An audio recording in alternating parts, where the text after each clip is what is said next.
Hai semuanya, pernah nggak kamu ngerasa hidup kayak muter di tempat? Bangun, makan, main HP, ngeluh, tidur, ulang lagi. Rasanya kayak terjebak dalam lingkaran yang nggak kelihatan ujungnya. Sadar atau nggak, banyak orang yang ngalamin hal kayak gitu. Ngerasa udah usaha tapi nggak kemana-mana. Ngerasa punya mimpi tapi makin jauh kejarannya. Lucunya, masalahnya bukan karena kurang pinter atau kurang kesempatan, tapi karena kebiasaan-kebiasaan kecil yang diam-diam ngunyah otak dari dalam. Pelan-pelan, halus, tapi mematikan.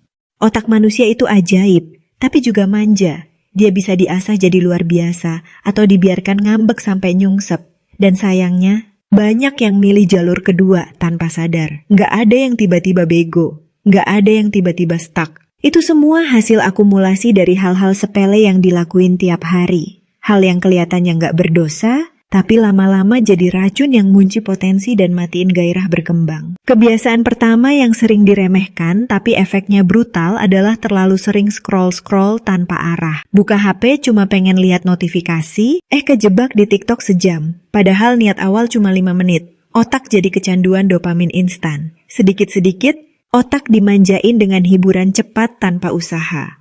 Akibatnya, kemampuan fokus turun drastis. Mikir dikit udah pengen distraksi. Belajar 5 menit, langsung cari hiburan. Kerja belum selesai udah buka tab YouTube. Otak jadi kayak anak kecil yang rewel dikit-dikit minta permen. Nggak tahan rasa bosan, padahal sukses itu butuh kemampuan nahan bosan dan terus jalan walau nggak ada hiburan. Lalu, kebiasaan mikir negatif. Iya, cuma mikir aja, tapi efeknya bisa seganas virus. Otak itu gampang diprogram. Kalau tiap hari diisi kalimat kayak, aku emang bodoh, hidup aku payah, atau orang lain pasti lebih hebat, maka otak bakal ngejawab, oh iya ya? Ya, noted. Lalu dia mulai memproses dunia dari kacamata itu. Semua peluang kelihatan kayak jebakan, semua tantangan terasa kayak ancaman. Lama-lama, kamu jadi orang yang takut mulai, takut gagal, dan akhirnya nggak pernah nyoba apa-apa. Padahal, bukan hidup yang kejam, tapi cara pikir yang keliru. Pikiran negatif bukan cuma bikin mood buruk, tapi benar-benar bisa ngerusak sistem di otak yang bertugas buat adaptasi, belajar, dan berani ambil risiko. Terjebak di zona nyaman juga jadi penyakit kronis yang sering dianggap wajar, padahal zona nyaman itu kayak kolam kecil yang airnya makin lama makin keruh. Gak ada aliran, gak ada tantangan, cuman ada rasa aman palsu. Otak yang gak pernah dikasih tantangan akhirnya menua sebelum waktunya. Kreativitas mandek, imajinasi tumpul, dan yang lebih parah, semangat untuk tumbuh hilang. Padahal, semua yang keren di dunia ini lahir dari ketidaknyamanan. Tapi sayangnya, banyak yang lebih pilih duduk manis sambil nonton orang lain sukses daripada bangun dan ngerasain pahitnya usaha. Jangan lupa juga kebiasaan nunda. Nunda kerjaan, nunda keputusan, nunda mulai. Nunda kayaknya sepele, tapi dia ibarat karat yang pelan-pelan ngikis besi.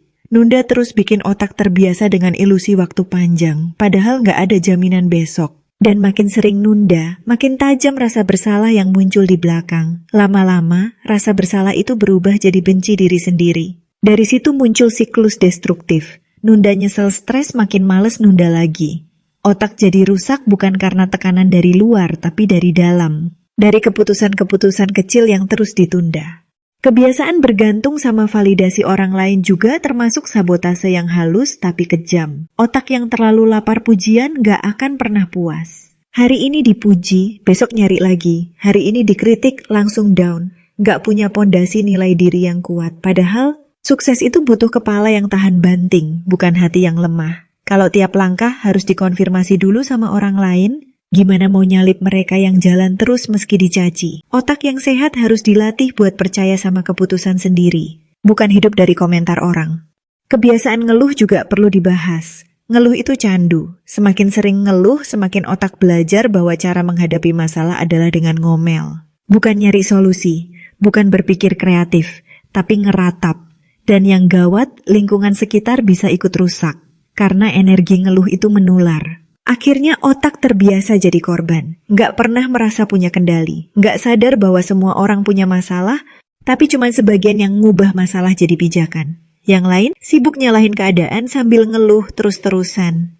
Kebiasaan terlalu banyak konsumsi tanpa produksi juga termasuk pembunuh potensi. Kebanyakan orang sekarang lebih sering jadi penonton. Nonton video motivasi, baca buku self-improvement, ikut webinar sana-sini. Tapi habis itu, nggak ada aksi nyata. Otak disuguhi terlalu banyak teori, tapi nggak pernah diajak praktek. Akhirnya, isi kepala penuh, tapi hasil nol. Dan yang bahaya, otak jadi sombong, merasa tahu segalanya, padahal belum melakukan apa-apa. Ilmu itu baru hidup kalau dipakai. Kalau cuma disimpan di kepala, dia kayak alat masak yang cuma dipajang doang di dapur tanpa pernah dipakai. Kebiasaan hidup tanpa arah juga termasuk perusak. Banyak yang jalan tanpa tujuan jelas. Bangun pagi nggak tahu mau ngapain. Ngerjain sesuatu cuma karena rutinitas. Nggak pernah nanya ke diri sendiri, sebenarnya mau kemana? Otak yang nggak punya arah jadi gampang terdistraksi. Setiap hal kecil bisa mengalihkan fokus. Padahal, otak manusia itu kayak roket. Kalau dikasih koordinat yang jelas, dia bisa melesat. Tapi kalau nggak tahu tujuan, dia cuma muter-muter sampai kehabisan bahan bakar. Hidup tanpa arah bikin otak kehilangan kekuatan strategisnya. Jadi pasif, reaktif, bukan pencipta tapi cuma penikmat hasil kerja orang lain. Jangan remehkan juga kebiasaan tidur nggak teratur. Banyak yang begadang demi hal-hal yang nggak penting, lalu bangun siang dengan kepala berat. Otak butuh tidur buat bersih-bersih, konsolidasi memori, dan riset emosi. Kalau terus-terusan disiksa dengan jadwal tidur amburadul, lama-lama otaknya error. Konsentrasi buyar, emosi labil, dan kreativitas pun lenyap. Ironisnya, orang yang kurang tidur sering ngerasa produktif padahal performanya menurun drastis. Otak manusia itu mesin canggih, tapi tetap butuh istirahat. Dan istirahat yang berkualitas bukan sekadar rebahan, tapi tidur yang teratur dan cukup. Ada juga kebiasaan makan asal-asalan. Otak butuh bahan bakar yang benar. Kalau tiap hari dikasih makanan instan, minuman manis, dan junk food, jangan heran kalau performa mental menurun. Makanan bukan cuma soal kenyang, tapi soal nutrisi. Gizi yang seimbang bikin koneksi saraf lebih optimal. Sebaliknya, makanan yang salah bisa bikin peradangan di otak dan ganggu kestabilan suasana hati. Banyak yang nggak sadar kalau kecemasan dan mudah marah itu bukan cuma soal psikologis, tapi juga soal isi piring. Otak yang sehat dimulai dari perut yang waras. Kebiasaan membandingkan diri juga bikin otak kehilangan fokus. Scroll Instagram, lihat orang lain liburan, langsung ngerasa hidup sendiri hambar. Lihat teman sukses, langsung minder. Padahal, tiap orang punya jalan masing-masing. Membandingkan itu bukan cuma buang-buang energi, tapi juga bikin otak selalu merasa kurang. Akibatnya, motivasi turun. Kepercayaan diri luntur. Dan akhirnya, stuck. Bukan karena nggak mampu, tapi karena terlalu sibuk lihat jalan orang lain sampai lupa jalan sendiri. Otak yang terus dibanding-bandingin akhirnya bingung mau jadi siapa. Dan terakhir, kebiasaan gak bersyukur. Ini mungkin terdengar klise, tapi efeknya besar. Otak yang gak pernah diajarin bersyukur jadi rakus. Gak pernah cukup, selalu ngerasa kekurangan. Padahal, rasa syukur itu bikin otak lebih tenang, lebih fokus, dan lebih mampu ngelihat peluang. Tanpa syukur, semua hal baik terasa kurang, dan semua kekurangan terasa makin parah. Otak yang bersyukur lebih mudah bertumbuh karena dia bekerja dalam suasana yang damai, bukan penuh tekanan dan tuntutan. Kalau semua kebiasaan ini dikumpulkan, hasil akhirnya jelas. Otak rusak pelan-pelan. Nggak terlihat langsung, tapi efeknya terasa di hidup yang stagnan, mimpi yang nggak kemana-mana, dan rasa frustrasi yang nggak tahu sebab. Banyak yang akhirnya menyalahkan nasib, padahal yang rusak bukan takdir, tapi pola hidup sehari-hari. Sukses itu bukan soal hoki, tapi soal bagaimana melatih otak buat siap hadapi dunia yang keras. Bukan cuma pinter, tapi juga tangguh. Bukan cuma tahu, tapi juga mau bergerak. Maka pertanyaannya sekarang bukan lagi, kenapa aku belum sukses? Tapi, apa aja yang selama ini diam-diam merusak otak aku? Karena begitu tahu racunnya, baru bisa mulai bersihin. Pelan-pelan, satu-satu, tapi konsisten. Karena otak itu bisa dipulihkan. Selama kamu mau mulai. Dan itu dimulai bukan dari langkah besar, tapi dari keputusan kecil yang diulang tiap hari.